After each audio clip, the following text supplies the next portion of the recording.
Assalamualaikum warahmatullahi wabarakatuh. Bagaimana kabar teman-teman semuanya? Semoga kita semua dalam keadaan sehat walafiat. Oke teman-teman, silakan buka buku kalian halaman 36. Kita sudah memasuki Ad-Darsus Tsani Al-Qawaid. Pelajaran kedua dari bab yang ketiga, yaitu Al-Qawaid.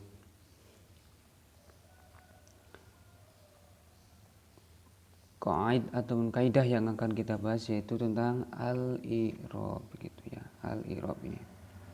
I'rab.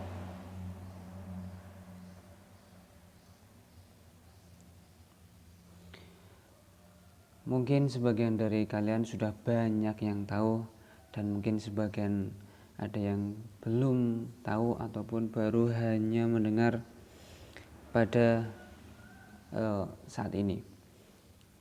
Tentunya untuk bab i'rab adalah sangat penting dan memang tidak hanya sekedar difahami tapi harus hafal. Oke, sebelum kita menghafal ya nantinya ya, kita akan pahami dulu tentunya apa itu i'rab. Al-i'rabu huwa tahyiru awakhiril kalimati lihtilafil awamilid dakhilati 'alaiha lafdhan aw taqdiran. I'rab adalah, mungkin bagi yang belum tahu boleh dicatat begitu ya. I'rab adalah berubahnya akhir kalimat karena berbedanya amil yang masuk, baik itu berubahnya itu secara lafadz ataupun secara kira-kira. Lafadz di sini nampak, kalau takdir hanya kira-kira. Ya, jadi mungkin sudah sering kita lihat ya, dalam bahasa Arab ini tidak ada harokatnya. Nah, bagi yang sudah paham i'rab tentunya tidak terlalu masalah dalam harokat, karena ini kalau sudah tahu i'rab tentunya walaupun tidak berharokat sudah bisa ditebak harokatnya itu apakah dhamma ataupun fathah ataupun kasroh dan lain sebagainya. Selanjutnya wa aqsamuhu arba'atun raf'un dhammatun wa nasbun fathatun wa khafdun kasratun wa jazmun sukun. I'rab itu terbagi menjadi 4. Ini 4. Yang pertama rafa, nasab, khafd ataupun jar dan jazm. Nah, rafa di sini kalau rafa identik dengan dhammah ataupun boleh dikatakan rafa ini tanda yang utama adalah dhammah. Kalau nasab fathah, kalau khafd kasroh, kalau jazm itu sukun. Ini alamat aslinya begitu. Oke, kita langsung ke contoh rafa begitu ya. Kita rafa dulu.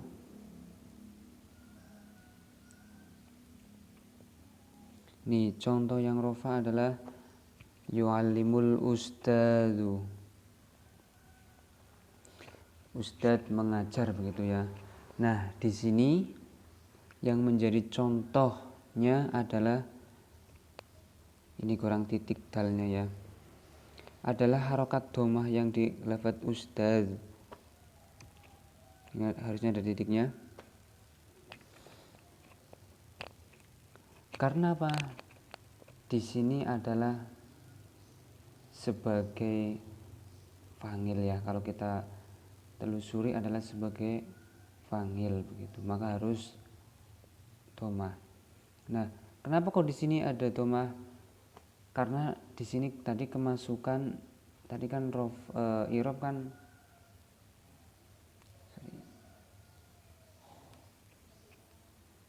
Tadi kan i'rab berubah ini dikarenakan amil yang masuk begitu ya. Jadi berubah ini bukan ujuk-ujuk, tapi memang ada faktor X begitu ya. Nah, kalau dalam lafaz yu'alimul ustadu ini ada dhamma. Ini memang karena ada sebuah amil begitu. Ini amilnya begini. Ini ngamilnya di sini amil rofi namanya. Gitu ya. Jadi diharokati dhamma karena ada amil rofi ini. Amil rofi namanya. Begitu. Itu yang rofa. Nasab sekarang lan adriba al walada. Nah, di sini yang menjadi contoh adalah al walada. Kenapa bisa al walada? Karena ada ngamil yang masuk yaitu lan adriba. Kalau ini namanya ngamil nasib. Begitu. Itu yang nasab. Sekarang yang khafid ataupun jar, yaitu contohnya ana fiddari.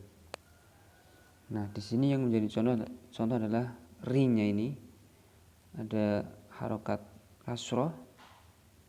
Kenapa di kasroh? Karena ada ngamil jar, yaitu fi di sini. Tanpa fi tidak mungkin ri begitu ya, tidak wajib begitu. Bisa adaro, adare, adari, adaro. Tapi kalau sudah kemasukan fi, ngambil jar, wajib kasroh. Jadi kita tanpa diharokati pun, misalkan ini dihapus harokatnya, otomatis fidari, tidak boleh fidaru, fidaro. Yang terakhir i'rab jazm lam akul. Lam akul di sini disukun karena kemasukan ngamil, namanya ngamil jazim. Nah, ini namanya ngamil jazimnya lam, maka di sini harus sukun. Nah, ini begini ya. Jadi harokat dalam bahasa Arab itu memang ada namanya al-awamil ad-dakhilah. Oke, ini penjelasan tentang i'rab. Mudah-mudahan sudah dipahami. Nah, sekarang i'rab ini kan tadi ada 4. Itu ternyata tadi rofa dhamma itu ternyata tandanya bukan hanya dhamma tapi ada banyak. Nah, ini yang harus kalian hafal. Rofa sendiri alamatnya ataupun tandanya itu ada 4. Ada dhamma, ada alif, wawu dan nun begitu. Nanti nasab ada 5, ada fathah, kasroh, alif, ya, dibuangnya nun dan sebagainya. Oke, sekarang kita fokus kepada rofa dulu saja. Rofa ini tanda yang pertama atau alamat yang pertama adalah dhamma. Dhamma sendiri di sini adalah bertempat di 4 tempat ya.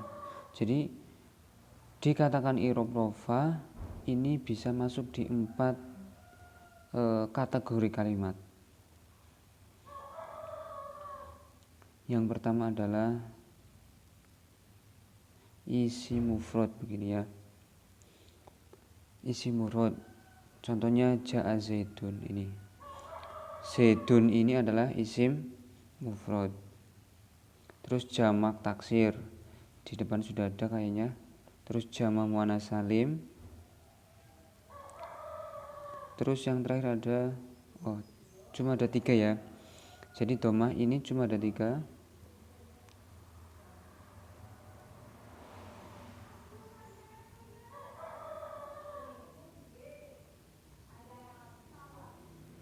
Isim mufrad, jamak taksir, jamak muannats salim. Nah, ini yang harus hafal kalian. Jadi rofa, i'rab rofa itu ditandai dengan dhamma bila masuk di isim mufrad. Nih, zaitun, jamak taksir al-abudu, jamak muannas salim ja'atil muslimatu di sini. Ini yang dhamma. Sekarang yang alif. Ja'a zaidani di sini. Di sini ada alif. Ini menandakan ini adalah i'rab rafa begitu. Alifnya. Ini masuk di isim musanna atau tasniyah. Yang ketiga adalah wawu, yaitu di asmaul khamsah atau isim-isim yang 5, yaitu abuka, hamuka, buka, dumalin, hamuka, yang ada 5 begitulah ya, yang isim-isim khusus begitu. Nah, di sini ada ahuka, hamuka, fuka, dumalin. Terus yang keempat yaitu jamak mudzakkar. Yang kedua ya. Yang kedua dari wawu adalah jamak mudzakkar salim. Ini al-muslimuna.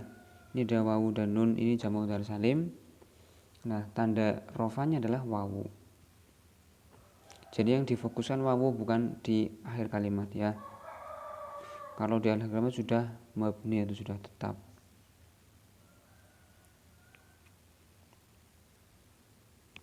Nah, alamat rofa yang terakhir adalah nun begini. Jadi dengan adanya nun ini menjadi tandanya i'rab rofa. Saya akan contohkan. Di sini ada af'alul khamsah. Af'alul khamsah ini adalah fi'il-fi'il yang 5 ya. Di sini ada yaf'alani, taf'alani, yaf'aluna, taf'aluna, taf'alina, dan ini harus hafal. Ya, untuk kali ini saya minta nanti kita menghafal semua yang rofa dulu saja. Cara menghafalnya begini. Tandanya i'rab rofa itu ada 4, yaitu dhamma, alif, wawu, dan nun. Dhamma menjadi tandanya i'rab rofa bertempat di 4 tempat, yaitu isim mufrad, jamak taksir, jamak muannas salim. Terus alif menjadi tandanya i'rab rofa bertempat di 1 tempat, yaitu isim tasniyah. Wawu menjadi tandanya i'rab rofa bertempat di 2 tempat, yaitu asmaul khamsah dan jamak mudzakkar salim. Nun menjadi tandanya i'rab rofa bertempat di 1 tempat, yaitu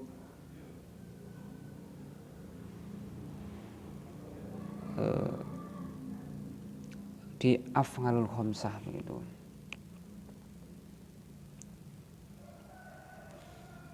Oh, tadi ada yang kurang, sorry ya, yang dhamma bertempat, dhamma menjadi tandanya i'rab rofa bertempat di 4 tempat, yaitu isim mufrad, jamak taksir, jamak muannas salim, dan fi'il mudhari ini ya.